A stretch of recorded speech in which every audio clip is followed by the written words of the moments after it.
Vamos lá, pessoal, dando continuidade aí aos nossos estudos, nós vamos falar agora do artigo 7º ao 12 do CPC. Tudo bem?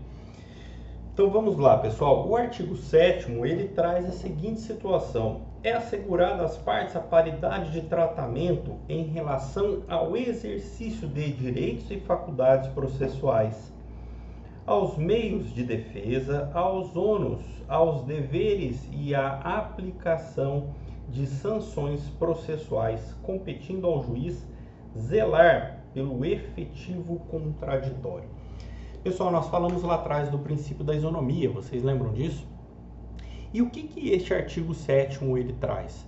Justamente aquele princípio da isonomia, na paridade de tratamento, em que as partes elas devem ser tratadas de forma igual e os desiguais de forma desigual no limite da sua desigualdade. Quando nós falávamos, inclusive, na interpretação daquele princípio da isonomia, da questão dos benefícios da gratuidade da justiça.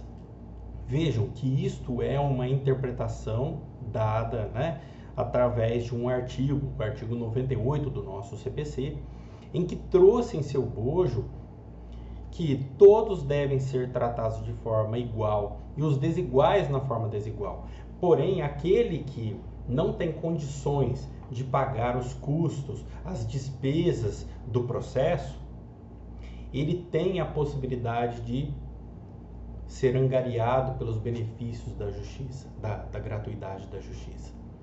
Ou seja, a partir daí eu trato este desigual que não tem uma condição financeira da mesma forma daquele que tem condições de pagar as custas e as despesas processuais. Eu dou acesso ao Poder Judiciário da mesma forma. A partir daí eles serão olhados não de uma forma desigual. Este é rico e este é pobre. Não. Eu estou enxergando como partes, autor e réu, independente se tem ou não condição financeira. Tá legal? Então isso que é tratar as partes de forma igual e aqueles que são desiguais de forma desigual. Vejam, de forma concreta. E isso acontece durante todo o processo. Vocês vão observar inúmeras situações em que há uma diferenciação de tratamento, mas é justamente para que as partes sejam tratadas de forma igual. Tudo bem? Ao aplicar o ordenamento jurídico, o juiz atenderá aos fins sociais e às exigências do bem comum, resguardando e promovendo a dignidade da pessoa humana e observando a proporcionalidade, a razoabilidade, a legalidade, a publicidade e a eficiência. Pessoal, tudo isso que está aqui no artigo 8º, como muito bem Daniel Neves falou, ele traz que toda essa questão do artigo 8º consagra legislativamente uma moderna concepção da função jurisdicional. Ou seja, é uma função do processo trazer todas essas questões para a sociedade. Ou seja, uma decisão razoável, uma decisão equilibrada, onde eu não penalizo demasiadamente aquele que errou.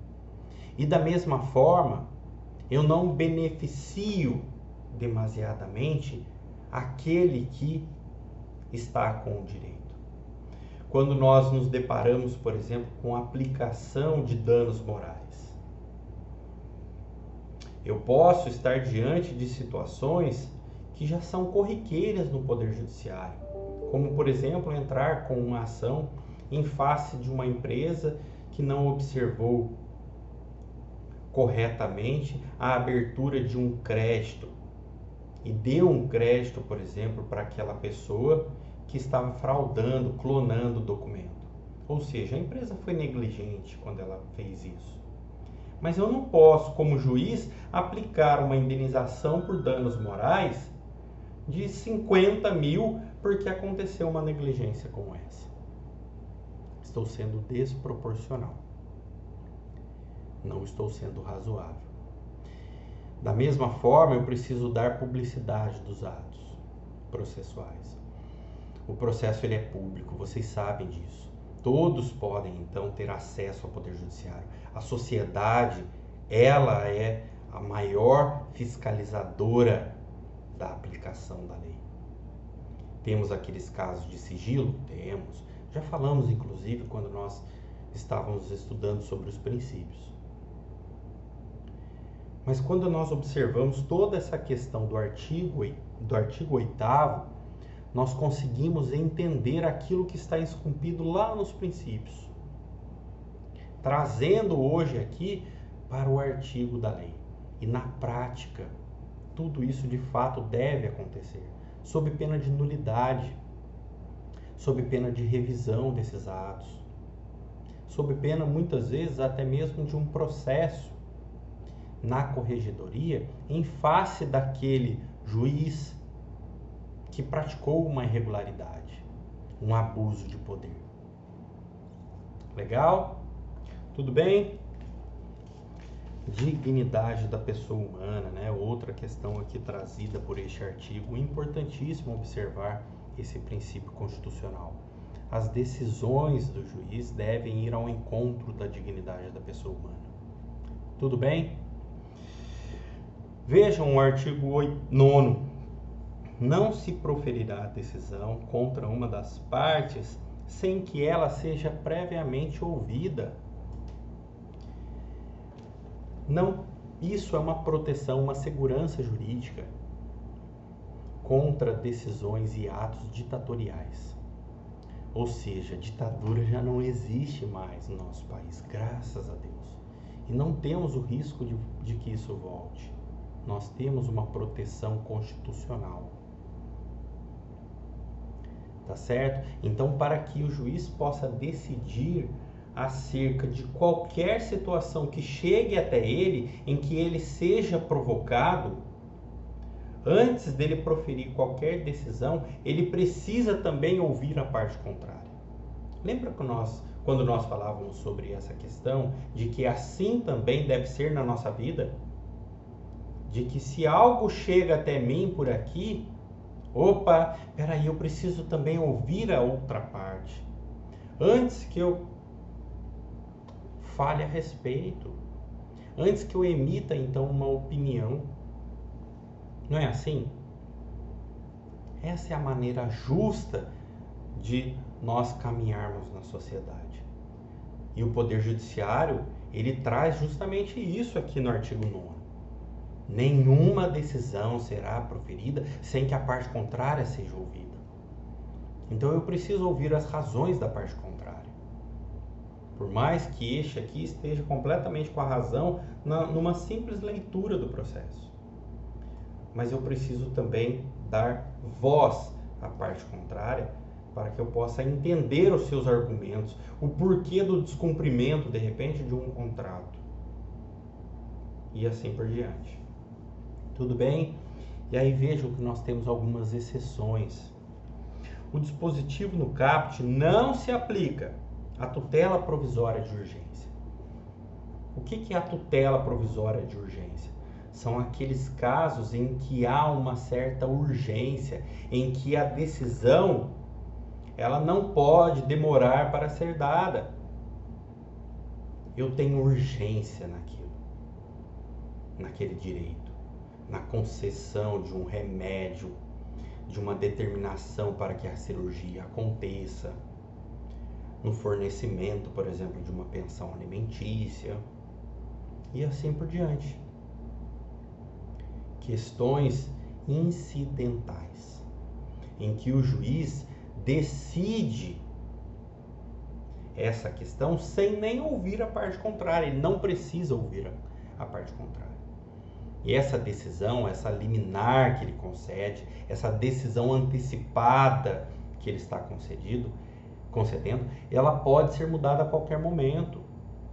Então, a partir do momento que ele ouve a parte contrária e ele revê aquilo, fala, poxa vida, concedi uma decisão aqui erroneamente.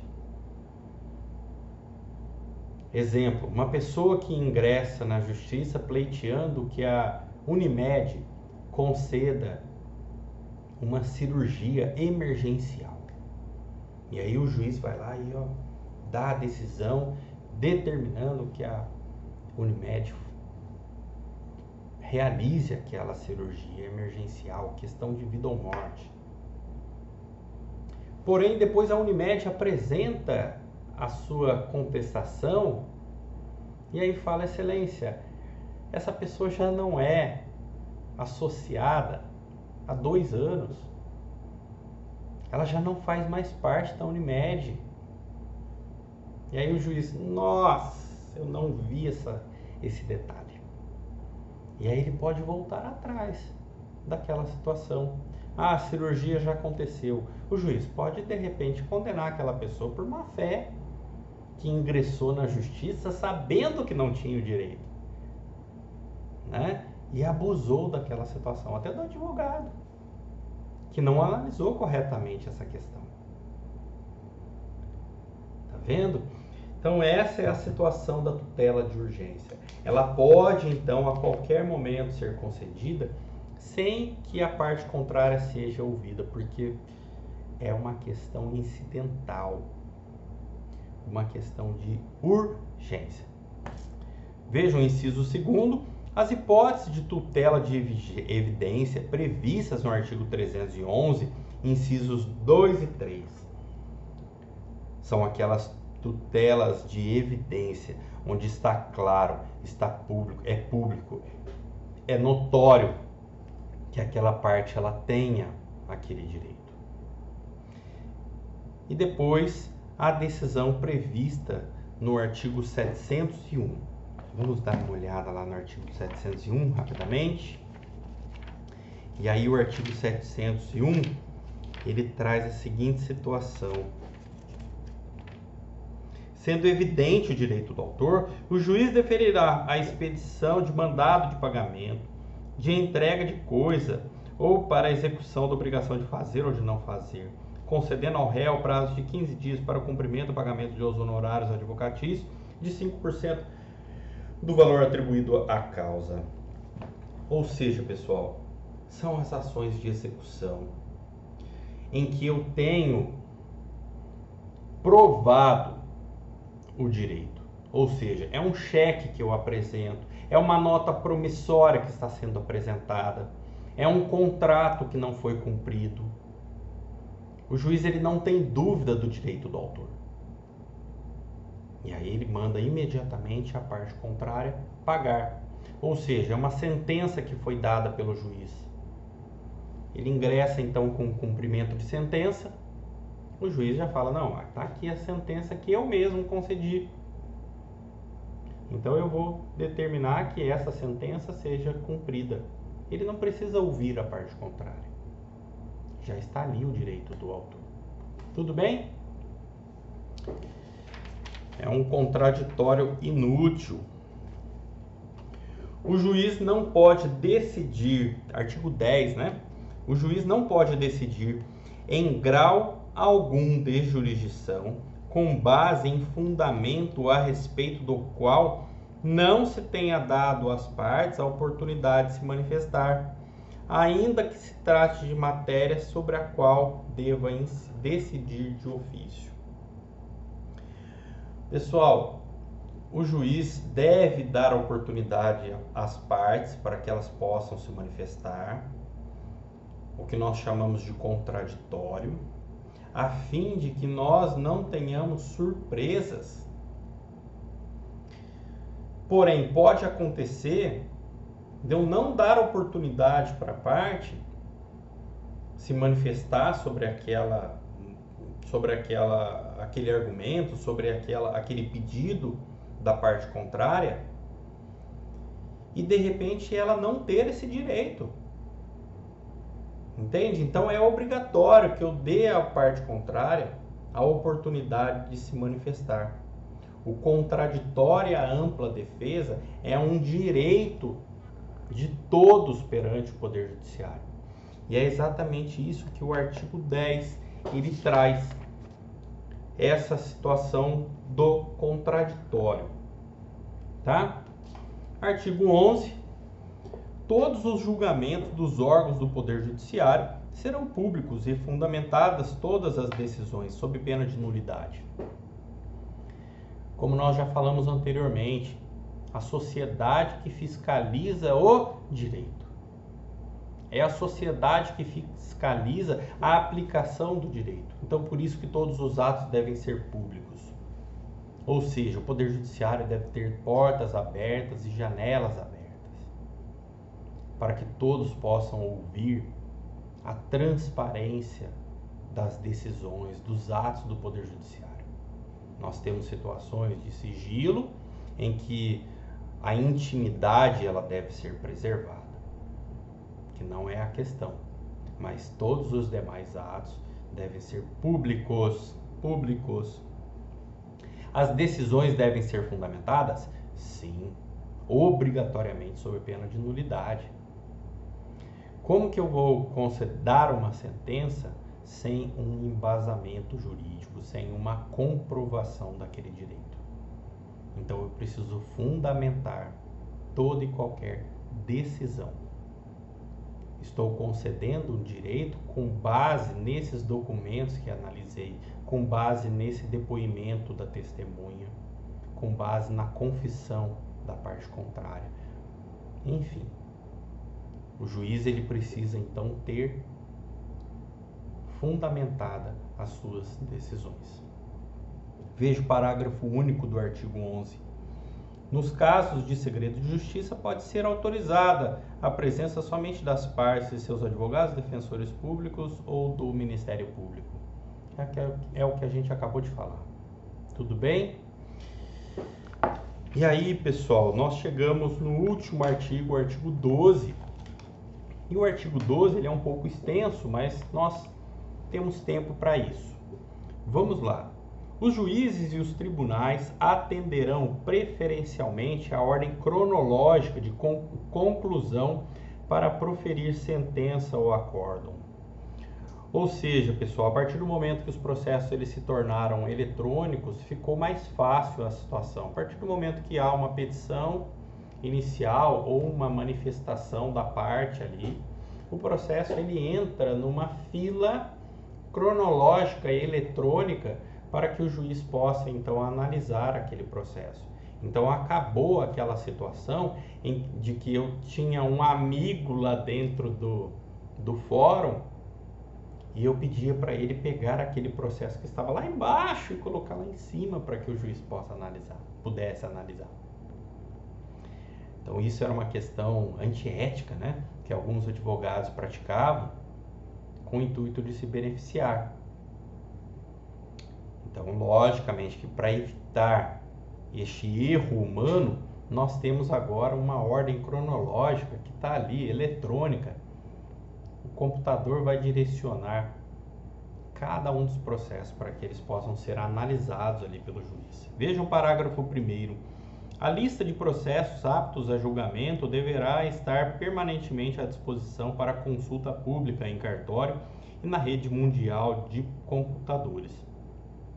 Ou seja, pessoal, todos os processos eles devem estar ali no site do tribunal para que a gente possa ter acesso a esses processos e conseguir então visualizar como que estão sendo praticados os atos processuais. Parágrafo 2º, estão excluídos da regra do caput, ou seja, em que o juiz ele deve observar a ordem cronológica. Inciso 1º, as sentenças proferidas em audiência, homologatórias de acordo ou de improcedência liminar do pedido. Pessoal, se o juiz está em audiência, ele já vai proferir uma decisão, ele não precisa observar essa ordem cronológica, a audiência já está acontecendo. Ele não precisa então observar a ordem cronológica, tá certo?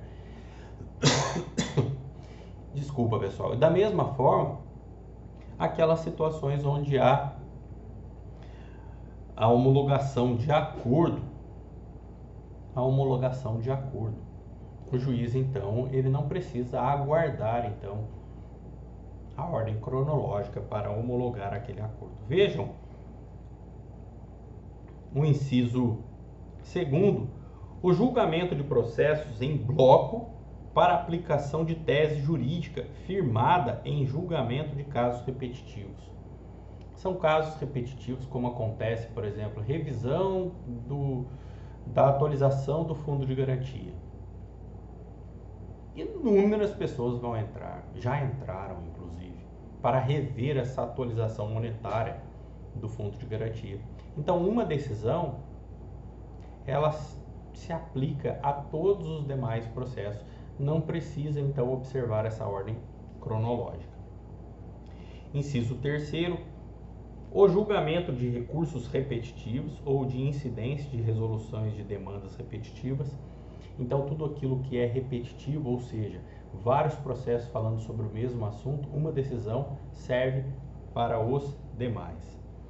As decisões proferidas com base no artigo 485, 932, façam a leitura desses artigos, né? Que com base nesses dois artigos, o juiz não precisa observar a ordem cronológica. O julgamento de embargos de declaração, ou seja, o juiz trouxe na sua sentença um erro, seja ele de omissão, seja ele de contradição, seja ele de obscuridade. Quando a sentença ela vem com um vício, com um erro, cabe então embargos de declaração no prazo de 5 dias úteis após a publicação daquela decisão, daquela sentença. Esses embargos, ele não precisa então entrar na ordem cronológica. O juiz ele vai analisar, opa, tem um erro na minha decisão, então ele obrigatoriamente já analisa sem ter que passar pela ordem cronológica. O julgamento de agravo interno, quando há uma decisão então proferida por um relator no tribunal, e aí a parte então apresenta um agravo interno. O que é esse agravo interno? Ele quer que aquele agravo, que aquela decisão ela seja dada por todos os demais desembargadores e não só por aquele relator. Então ele não concordou com a decisão daquele relator, ele apresenta um agravo interno, esse agravo interno vai para a mesa, para que todos os desembargadores decidam acerca daquele recurso. Inciso 7º, as preferências legais e as metas estabelecidas pelo Conselho Nacional de Justiça. Anualmente, o Conselho ele divulga que os processos devem ter uma semana da conciliação e assim por diante. Então, quando há essas metas, né, aplicadas aí pelos conselhos, então não tem que se observar a ordem cronológica. Inciso 8º, os processos criminais nos órgãos jurisdicionais que tenham competência penal, aí logicamente que esses processos criminais também não precisam observar a ordem cronológica, ou a causa exija urgência no julgamento, assim reconhecida por decisão fundamentada. Pessoal, havendo uma urgência, o que normalmente eu faço? Quando o fórum está aberto, eu vou até o fórum e converso com o diretor de cartório. Olha, estou com um processo que tem uma certa urgência. Agora, nesse período em que está fechado, mando um e-mail direto para o cartório solicitando então uma atenção especial naquele meu caso.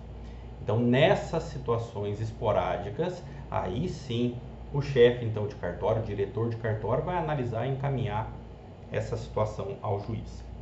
Parágrafo 3º, após a elaboração de lista própria, respeitar-se-á a ordem cronológica das conclusões, ou seja, é uma lista que deve ser observada então no julgamento de cada um dos processos para ser fiel então a essa cronologia, tá legal? Parágrafo 4º, após a inclusão do processo na lista de que trata o parágrafo 1º, o requerimento formulado pela parte não altera a ordem cronológica para a decisão, exceto quando implicar a reabertura da instrução ou a conversão do julgamento em diligência. Então, a partir do momento que esse processo ele entrou na lista, numa ordem cronológica, para sair dessa ordem cronológica somente por uma questão incidental. Tá legal? Decidido o requerimento previsto no parágrafo 4º, é onde então há uma necessidade ali fundamentada, o processo retornará à mesma posição em que anteriormente se encontrava na lista. Parágrafo 6º, ocupará o primeiro lugar na lista prevista no parágrafo 1º, ou, conforme o caso do parágrafo 3º, o processo que tiver sua sentença ou acórdão anulado, salvo quando houver necessidade de realização de diligência ou de complementação da instrução, e o inciso 2º se enquadrar na hipótese do artigo 1040, inciso 2. Ou seja, pessoal, se aquele acórdão, se aquela sentença ela foi anulada, ele entra para o primeiro da fila, ou seja, tem uma prioridade aqui, porque houve uma nulidade que precisa ser observada, precisa então ser revista. Tudo bem, pessoal? Espero que vocês então tenham entendido todos esses 12 artigos. Façam a leitura novamente, de preferência a partir aí de um código comentado, ou Júnior, não tenho, que vocês então façam a leitura da doutrina e aí procurem entender cada um desses 12 artigos. Obrigado, pessoal. Fiquem com Deus e até a nossa próxima aula. Tchau, tchau.